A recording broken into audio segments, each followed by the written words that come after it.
우리나라에서 가장 멋진 최고의 느와르 작품인 달콤한 인생의 시작 부분은 다음과 같은 조용한 나레이션으로 시작합니다. 봄날 바람에 흔들리는 나뭇가지를 보며 제자가 물었습니다. 스승님, 저것은 나뭇가지가 움직이는 것입니까? 아니면 바람이 움직이는 것입니까? 스승은 제자가 가리키는 것은 보지도 않은 채 이렇게 말했습니다. 무릇 움직이는 것은 저 나뭇가지도 그렇다고 바람도 아니다. 너의 마음뿐이다. 스승과 제자가 나눈 이 알 것도 같고 모를 것도 같은 오묘한 이야기는 바로 장자의 철학에서 따온 이야기입니다. 진짜 세상의 멋이란 온갖 멋은 다 끌어다 모아놓은, 그래서 장면마다 멋이 넘치는 너무도 세련된 작품인데, 감독은 그 가장 첫 시작을 바로 장자의 철학으로 연 것입니다. 그만큼 장자의 철학은 매력적입니다. 이 영상은 장자에 대한 이야기와 책 소개를 포함하고 있습니다. 장자는 특히 젊은 세대들보다는 나이가 어느 정도 있으신 중년분들 사이에서 훨씬 더 인기가 있으며, 또 그 철학의 교훈들도 더욱 공감을 많이 받는 경우입니다. 왜냐하면 장자는 그 사람들이 평소 다른 곳에서 들을 수 없는 조언, 그러나 그들에게 누군가는 해주어야 하는 가장 절실한 이야기들을 건네기 때문입니다. 그러니까 더 대단해지고 위대해지는 방법, 사회와 회사에서 지금보다 더 성공하는 방법, 어떻게 하면 시간을 더 효율적으로 아껴 쓰고 더 많이 노력할 수 있는 비결 같은 것 등, 어찌 보면 그런 숨막히는 이야기들이 아닌 그 반대의 이야기들.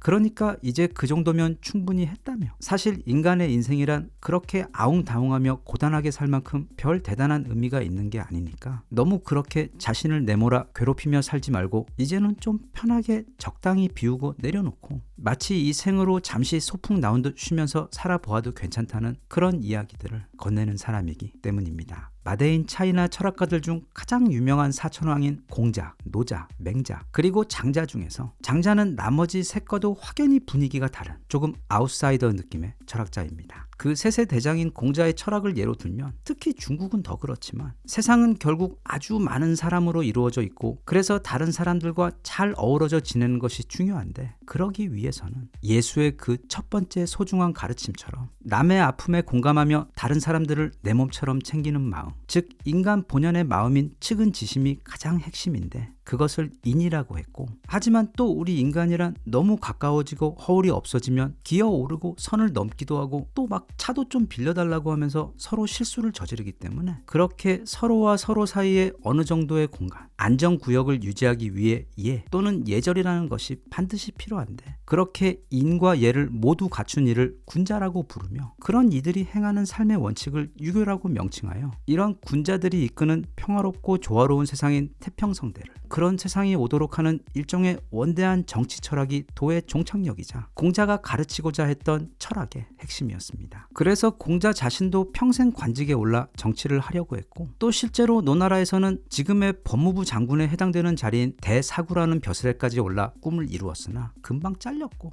이후로도 끊임없이 부족한 중생들을 군자로 교육시켜 더 좋은 세상을 만들 수 있도록 정치를 하려고 했던 사람이었습니다. 그래서 공자의 철학에는 출세나 처세술에 대한 이야기들이 아주 많습니다. 또 그래서 동서양 경영인들이 늘 즐겨 찾는 철학서이자 자기 개발서이기도 하는데, 한편 이 장자라는 사람은 진짜 완전 뜬금없는 괴짜 같은 소리만 늘어놓는 사람이었습니다. 앞서 본 그 이병헌 형님의 바람에 흔들리는 나뭇가지 이야기처럼 알듯 모를 듯한, 무슨 선불교에서나 들을 법한 이 세상사의 초월적인 이야기를 주로 했던 돈이나 재물 또는 사회에서의 출세 같은 것들은 허무하고 무상한 것으로 보고, 또 그래서 그런 것을 쫓고 추구하느라 일생을 바치는 것을 극히 경계하던 독특한 사람이었습니다. 장자의 많은 이야기들은 이게 자기 개발을 위해 읽은 철학자의 말이라고 생각하고 읽으면 읽다가 도중에 도대체 이게 무슨 말이야 하면서 막 화가 나고 전혀 도움이 되지 않는 것도 같지만, 대신 그의 이야기들을 부처의 이야기 또는 예수가 들려주는 이야기라고 상상하고 읽으면 굉장히 와닿고 이해도 잘 되며 사고의 폭이 엄청나게 확장이 되는 듯 느껴지며 동시에 많은 위안이 됩니다. 특히 요즘 같은 거의 완성형 최종 단계에 와 있는 것 같은, 모든 인간성이 사라지고 오직 돈과 출세만 남은 듯 느껴지는 성공주의 세상에서는 모든 게 돈으로 귀결되는 이런 세상과는 도저히 어울리지 않을 것 같은 이야기이지만, 또 한편으로 그런 어지러운 세상과 그 숨막히는 경쟁과 비교의 굴레에서 벗어나 대신 우주와 자연의 섭리에 기대어 내면에서 자유와 해방을 이루어내어 자신만의 작은 행복을 삶에서 일구라고 조언하고 있는, 늘 너는 열정이 부족하다 또는 노력도 절실함도 부족하다 하며 지적질에 때문에 채찍질이나 했지 요즘 삶에서는 아무도 우리에게 해주지 않는 그런 이야기들을 들려주는 고마운 사람입니다. 또 그래서 공자가 마키아벨리가 그랬던 것처럼 주로 황제와 같은 이들을 대상으로 한 거대한 철학을 펼쳤던 것에 반해 장자는 평민들, 그 중에서도 가장 낮은 곳에서 몸을 쓰며 하루하루 살아가는 가난한 이들을 위한 철학을 펼치며 또 그렇게 삶의 최전선에서 직접 자신의 몸과 생활로 삶에 부딪히며 살아가는 사람들이야말로 평생 책상에 앉아 책으로만 세상을 논하는 학자들이나 또 저 높은 데에서 오직 말과 생각만으로 세상과 삶을 대하는 이들보다 더욱더 진정으로 이 삶이라는 것을 살아가고 있는 사람들이라고 높여 부르며 본인 스스로도 평생을 아무런 직위도 가지지 않고 가난하고 심플하게 살다 갔습니다. 그래서 장자 이야기에는 고기 잡는 백정, 마차에 수레바퀴를 만드는 사람, 그 외 몸을 써서 하루하루 고단하게 살아가는 평범한 일반 사람들, 그리고 장애인들과 추녀들에 대한 이야기와 그들과의 대화가 거의 대부분을 차지하고 있고 그의 철학 역시 온전히 그들을 향하고 있습니다. 장자의 이야기 중 몇 가지만 소개를 해보자면 대략 이런 것들입니다. 첫째, 사람들이 장자를 두고 하는 말 가운데 가장 유명한 것 중 하나가 바로 무용의 철학자입니다. 즉 쓸모 있음보다는 쓸모 없음을 더 중요시한다는 뜻입니다. 이게 무슨 회개한 말인가 싶을 수도 있는데 왜냐하면 지금 우리가 사는 이 자본주의, 능력주의 시대에서는 우리의 가치는 그 쓸모가 전부이기 때문입니다. 오직 우리가 가족의 울타리 안에 있을 때, 아직 어린 학생일 때만 우리의 존재는 그저 살아있고 숨쉬고 건강하기만 해도 그 자체만으로도 가족들에게 커다란 축복이자 충분히 가치가 있는 사람이지만 이제 학교를 졸업하고 세상 속으로 던져지는 그 순간부터는 오직 우리의 쓸모만이 내 존재의 가치를 대신하게 됩니다. 내가 얼마나 선한 사람이고 따뜻한 사람인지,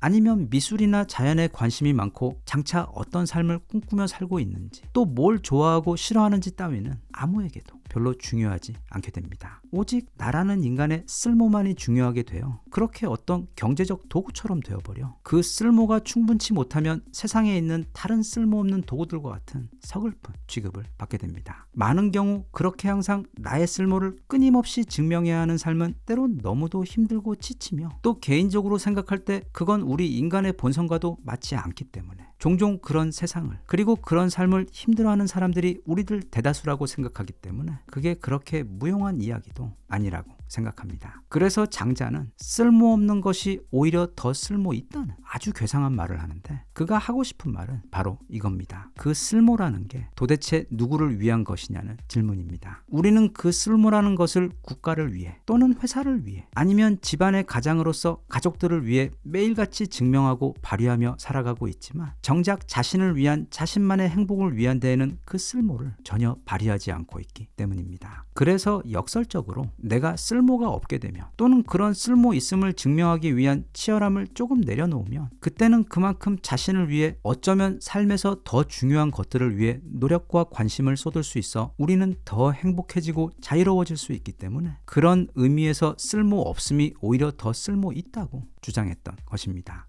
그럼 우리 집 대출금은 누가 갚아주고 생활비는 누가 대주며 우리 아이들 그 비싼 학원비는 또 어떻고 지금 타고 있는 차에 들어가는 기름은 누가 넣어주냐는 지극히 당연하고 현실적인 반박이 나올 수 있는데 또 실제로도 장자 이야기들 가운데 보면 장자가 다른 철학자들 또는 어이없어하는 제자들에게 항의에 가까운 이런 공격을 받으며 설왕설래 주장을 주고받는 이야기가 아주 많이 나옵니다. 그러면 장자는 이렇게 대답합니다. 그걸 요즘식으로 조금 각색해서 해보자면 꼭 그렇게 비싼 아파트를 사야 하는지, 그렇게 커다란 차를 타는 것이 반드시 필요한 건지, 아이들은 꼭 서울에 있는 명문대를 보내야만 하는 것인지에 대해 되려 질문을 하며 마치 자신이 잡고 있는 과일 때문에 병에서 손을 꺼내지 못하고 있는 원숭이처럼 또는 부처의 지적처럼 물질적 허상과 다른 사람들과의 비교라는 감옥에 갇혀 스스로 만든 굴레에서 벗어나지 못하여 자초한 고통이라는 지적으로 귀결이 되는데 사실 이게 맞는 말이긴 하지만 세상 모든 맞는 말이 무릎 꿇었듯 그게 현실에서 100% 와닿기는 쉽지 않은 법입니다. 단 장자는 남들에게 잘 보이려는 마음, 더 똑똑한 것처럼 보이고 더 부자인 것처럼 보이려는 마음이야말로 인간사에서 나와 남들의 고통을 키우는 가장 심각한 무지이자 악으로 지적하고 있는데 이건 굉장히 현실적인 지적이라고 생각합니다. 장자는 무용의 철학자임과 동시에 이 세상에는 절대 가치라는 것은 없다고 주장한 철학자이기도 합니다. 즉 자연의 관점에서 보면 미녀와 추녀의 차이는 전혀 없는데 그는 아무리 아무리 절세 미녀라도 그녀가 연못에 다가가면 물고기가 화들짝 놀라서 피한다는 예를 들면서 그건 오직 인간 사이에서 만들어낸 가상의 기준이며 정말로 중요한 것은 그 사람의 마음, 즉 심성인데, 그렇기 때문에 추녀도 쓸모없는 이도 그리고 장애인들 모두 충분히 가치 있고 남들에 비해 전혀 부족함이 없는 존재들일 수 있다고 말하며, 비교야말로 정말 쓸데없는 짓이며 실제 가치는 오직 자기 자신이 정하는 것으로, 그래서 그런 세상의 기준들과 비교로부터 자유로워질수록 본인도 그리고 모두도 더 삶의 본질에 집중해 더 행복해질 수 있다고 주장했습니다. 영어에 보면 authority라는 단어가 있습니다. 번역하면 권위라는 뜻이 되는데, 우리는 돈이 많거나 높은 자리에 앉아있는 사람들에게만 그 권위가 있는 것으로 알고 살아가지만, 그 단어 authority에는 작가를 뜻하는 author라는 단어가 제일 앞에 포함되어 있습니다. 즉 다른 사람들의 기준이 아닌 자기가 자신의 가치를 직접 결정하고 내 삶의 방향과 이 삶을 어떻게 살아갈 것인지를 스스로 결정하고 지필하는 능력을 가진 사람이야말로 진짜로 가치 있는 권위를 가진 사람이라는 뜻이자, 이 영상 가장 앞에 소개한 달콤한 인생의 인트로 독백에서 의미하고 있는 것처럼, 또 부처가 그렇게 강조했던 것처럼 바로 우리의 마음이야말로 가장 중요한 것이며 동시에 우리 삶의 모든 가치를 결정지을 수 있는 가장 강력하고 높은 지위의 힘이라는 것을 암시하고 있는 부분이기도 합니다. 사실 이 장자는 영화 매트릭스 스토리에 깔린 기본 철학에 영향을 주었을 정도로 뭔가 비현실적이면서도 엄청 끌리는 매력적인 철학입니다. 그런데 양자 물리학처럼 그게 너무도 신기하고 매력적인 만큼 그 깊이가 정말 깊은 만큼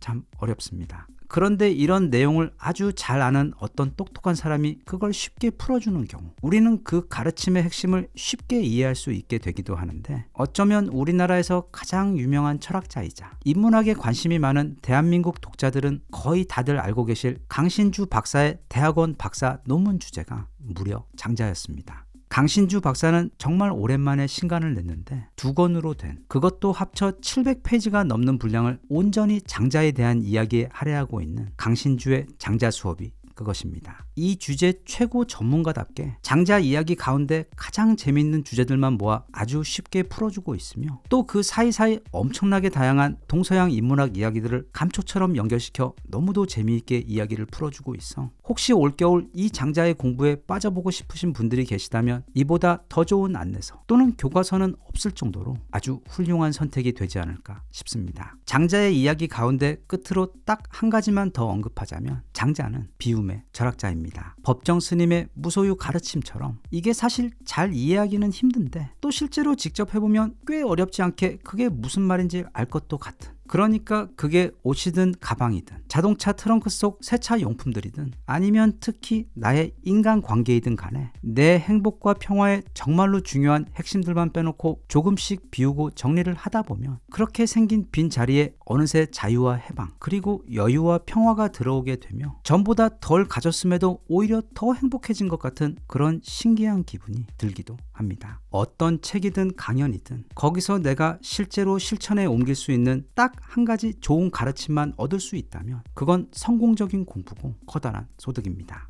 여자분들이 흔히 하는 말처럼 옷장을 열어보면 분명 옷이 꽉 차 있는데 입을 옷이 한 개도 없다고 한탄하는 것처럼, 버리는 것도 용기이자 지혜이기 때문에 올 연말에는 그런 지혜로운 용기를 내어 내 삶의 여러 부분에서 비움을 시도해 본 후 그게 내 행복에 어떤 영향을 미치는지를 한번 살펴보는 것도 조금 어려울 수도 있는 이 장자 철학의 가장 귀한 가르침을 쉽게 체험해보는 좋은 출발점이 되지 않을까 싶습니다. Even if you tried, you wouldn't understand it. Maybe something's missing inside of you.